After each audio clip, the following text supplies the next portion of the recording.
Hi there. I'm here today with Patricia Colley. Hi, Patricia. How's it going? Hi, Katie. It's going great. Good. Good to see you. Good to see you too. Thanks for having me. Definitely. Well, I'd love to give our attendees a chance to get to know you. You're our applied improv workshop leader, and I'm particularly really excited to talk with you because improv is kind of an area of passion for me, and I think it's really interesting to see how it will apply to the attendees talking about experience design. Um, so to kind of backtrack, though, I know that you have done some work with Microsoft and Quark and Sapient. So can you tell me a little bit about how you went from experience in developing software tools and products to kind of where you're at now in the strategic side? Yeah, it's interesting. I started my career when our industry was really just being born. So I started out as a pure designer, working in my little ivory tower. I was very happy just doing design on my own. But uh, the more complex our projects became, the more integrated into business and even into our social fabric. Things became more complex. They required a little bit more perspective and collaboration, and a little bit more expansive approach to things. I think also because we were sort of drawn to the front of the room in front of these executives, we were being asked to solve higher order problems, more strategic problems, by the definition of how our business was evolving. So I think it's a natural progression and something that we strive to do. I think we all want to be great designers and do interesting work, but there's this other element to it that's become increasingly more important and essential to our role. Great, yeah. So now you're kind of looking at helping organizations make really meaningful change. What do you see as being some of the key problems or challenges that businesses come up against? Well, I think it's anytime you're talking about change, I think self-awareness is the most important thing. So you have to know what you're looking at. You have to know really where you are. And I think oftentimes companies come to us, clients come to us, or even if we're working internally, teams come to us and managers come to us with a problem.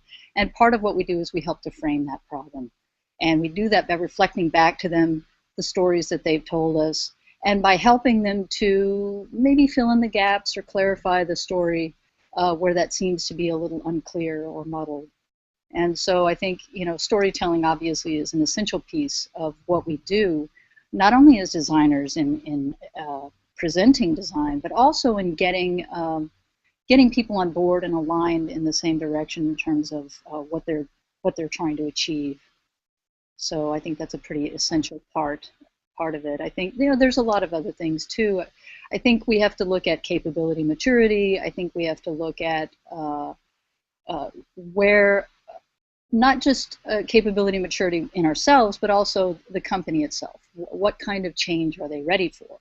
What kind of change are they capable of? Where is the product if we're working on a product in its life cycle? So I think it all has to be contextual to the reality of what's happening in the room and the present moment. And I think that's one of the beautiful things about improv is that it takes you out of the abstract, and we're so in our heads, it takes you out of the abstract and into the reality of what's actually happening in the moment and where you can go from here, and bringing people along with you, which is so important as well. Yeah, so let's talk about improv a little bit more, actually. I know you talk about game storming a little bit. How do improv and game storming techniques kind of drive and facilitate that collaboration and, as you say, assessing kind of maturity for companies? I think it just takes us right back into the human element of things. It's so easy for us in a process, and we've got our roles and everything sort of structured. But at the end of the day, it really is about people connecting with other people and co-creating a narrative, a reality, if you will, that can get us moving in the same direction. I think that's really important, and I think that game storming techniques and improvisation techniques help us to connect with each other. They help us to develop those stories together and to really create a reality in which we can all sort of operate and work together to make something new. Sure, sure. So that's So looking kind of just beyond the initial alignment and getting everyone on the same page, how is what you're doing really facilitating, you know, delightful experiences? Oh, well, I think first of all, when people feel connected and they feel a part of something, I think that that is delightful. I think another thing that's great about improv is that it helps us to remember to be positive and good natured and to be empathetic and to really listen to each other more deeply. And I think that that in itself, that kind of interaction is much more delightful than just a sort of divide and conquer, you know, the way we have a tendency. Sometimes collaboration becomes delegation, and that's not as inclusive. It's not as fulfilling, I think, for people. So I think in that way, and it's just fun too. It's fun to play together, and I think we forget the purpose and importance of play in the creative process. Absolutely. That was kind of my initial thought. You know, improv is by nature just a fun activity. Mhm. Um, but kind of looking beyond that, what was your aha moment of thinking, okay, improv clearly just ties into what we're trying to do and it can really help solve some meaningful issues? Oh yeah, definitely. It isn't just fun. I think you're absolutely right there. One of the great things that it can do, again, with storytelling, when we're externalizing stories, when we're acting things out, it takes it outside of our minds and it allows other people to witness what that story is and to participate and to reflect on that story. There are applied improv has far-reaching implications. There are people that are using it for conflict resolution, for therapy. There's a long history of theater as therapeutic exercise, theater of the oppressed, bringing political factions together, those kinds of things. I think it's about, again, it goes back to empathy. It goes back to looking at the same scene in the same way can allow you to stop the action, to consider what you're actually seeing in a different light, to be able to see someone else's point of view. Uh, there are a couple of really great applications for design. One of them is you can actually do role play and role reversal for project teams, or if you're having a problem with a challenging client, you can get together with another designer and play devil's advocate, play role reversal, and try out different things to see if there are some ways that you can get coached into working with the client more effectively. That's a simple example. Another example would be I do what I call human prototyping. So you can actually take any system or any process, and you have people uh, arranged in the room as different parts of that process or different touch points in a journey. And then you walk someone through that process, and they have a dialogue with the people who are representing those touch points or those functional components. And it can be very enlightening of just what you can see in terms of what's actually happening. It externalizes it in a way that it's not I'm understanding an abstract idea of what your abstract idea is. It's we're looking at the same thing and we can go, oh wait, I just noticed this little detail. Another thing that's really powerful is collaborative storytelling. Uh, Actually telling a story one word at a time or one sentence at a time together to construct a narrative and to see the ways in which we do that well and maybe not so well as well. And looking at how we show up and how we listen to other people and what that narrative can be. I actually did a workshop where we did that. There was a line of people. We did this sort of line at a time story, discussing how a child would experience an online. It was a kind of a designer site where they can design their own purses, and there was a community aspect to it. And this designer was kind of like, well, I'm trying to solve this one problem with the design, and I'm a little stumped. So we got a bunch of people together.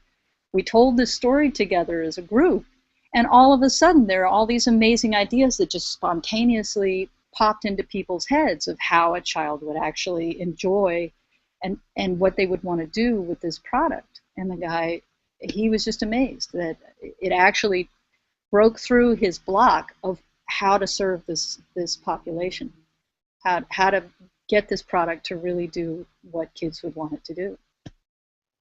That's really cool. I mean, I think so. What I'm hearing is that it not only really helps people crystallize in their own minds, kind of as they're expressing out loud what they're actually thinking, but then also helps kind of everyone in the room see what they're explaining and what they're focusing on. So that's Yeah. really, and I think that's really going to be very useful and kind of cool to see play out in the Delight workshop Hmm. venue because we're going to have so many different people across different verticals and different disciplines. As you know, we're going to see people from the business side, the design side, the marketing side. Hmm. What can attendees expect to take away from your workshop? Well, aside from a smile on their face, I think they'll have an experience of working with a group of total strangers to uh, to build something together, whether that's a narrative or an idea or a product feature, uh, whatever we choose to do in that workshop. You'll be able to get an experience of working with people across diverse backgrounds that maybe you just met and see how you show up and see how they show up for you. And when you all come at it with the same attitude of, hey, we're in this together, uh, let's play. Let's see what we can do together. Let's see what's possible rather than this kind of protectionism that we tend to have sometimes. So they'll have a direct experience of collaborating with other people. They'll have an experience of some tools and techniques and maybe some philosophies that they can take back to their workplace and try out with their teams. That's very cool. I'm excited to see that. As I mentioned, improv I think is already cool kind of on its own, and just to see it in that different context is going to be really exciting. Mhm. So what are you looking forward to about Delight? Oh gosh, you've got a great lineup of speakers. I could watch Genevieve Bell talk about paint dry, and I would be fascinated. Uh, and the beautiful I mean, thing, the accent makes it so fun too, right? absolutely, and she's just got such a great sense of humor. She's awesome. Yeah. Yeah. And I think one of the beautiful things about all of these events is the water cooler talks. Just being able to walk up to somebody and strike up a conversation about something that's interesting to you, in a very improvisational way. I think that's what improv is about: is taking a risk and reaching out and connecting with someone to see what's possible together. And I think that Absolutely. that's the essence of what I love about going to these events. Absolutely. And I think you're one of the lucky ones because you're already here in Portland.